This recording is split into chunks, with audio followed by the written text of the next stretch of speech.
اندیکھے پر ایمان. ذہن میں رکھیے ہمارا دین اندھے ایمان کی دعوت نہیں ہے. ہمارا دین اندھے ایمان کی دعوت نہیں ہے. اس کو اندھا ایمان چاہیے ہوتا تو قرآن سامنے رکھا ہی نہیں جاتا. اللہ کو اندھا ایمان چاہیے ہوتا تو اپنے نبی اور رسول کو بھیجتا ہی نہیں. نہ ابو بکر رضی اللہ عنہ نہ اس پوری جماعت کو اللہ نظر آ سکتے تھے، نہ فرشتے نہ آخرت.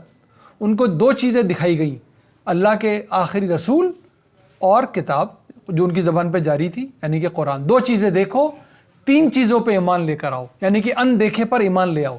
دو چیزیں دکھا کر، اس کو کہتے ہیں ایمان بالغیب. جو بغیر کچھ دکھائے کہا جائے بس جو ہم نے کہا مان لو، اس سے اندھا ایمان کہتے ہیں. یہ دین نہیں ہے ہمارا. ہمارا دین نہیں ہے کہ جو میں نے کہا وہ مان لو، دلیل کوئی ہو یا نہ ہو. یہ ہمارا دین نہیں. یہ نبیوں کا دیا ہوا دین نہیں. یہ رسولوں کا دیا ہوا دین نہیں ہے. نبی اور رسولوں کا دیا ہوا دین ہے، یعنی کہ اللہ کا دیا ہوا واحد دین ہے.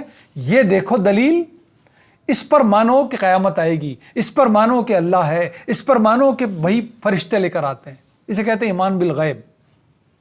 اب رہتی دنیا تک آخر نبی آخر رسول صلی اللہ علیہ وسلم کے بعد ایمان کے پانچوں تقاضوں میں سے صرف ایک دیکھا جا سکتا ہے، صرف اور صرف ایک، اور وہ ہے القرآن. اس کو دیکھو، اس کو سمجھو اور ایمان لاؤ کہ اللہ کے انبیاء آئے تھے. دیکھا تو کسی نے نہیں. اس کتاب کو پڑھو، اس میں سے دیکھو اللہ کون ہے، اس کا تعارف کیا ہے. صرف اللہ اللہ کہنے سے کام نہیں چلے گا. اس کا تعارف حاصل نہیں کیا تو نمازیں پڑھنے کے باوجود شرک کیا کرو گے اور زندگی اپنی بھی اپنی نسلوں کی برباد کر لو گے. روزے رکھو گے اور شرک کرو گے، حج عمرے کرو گے اور شرک کرو گے، مسجدوں میں جا کے بیٹھو گے اور شرک کرو گے. اگر قرآن سے توحید نہیں سیکھی تو یہ ہے اس کا فائدہ.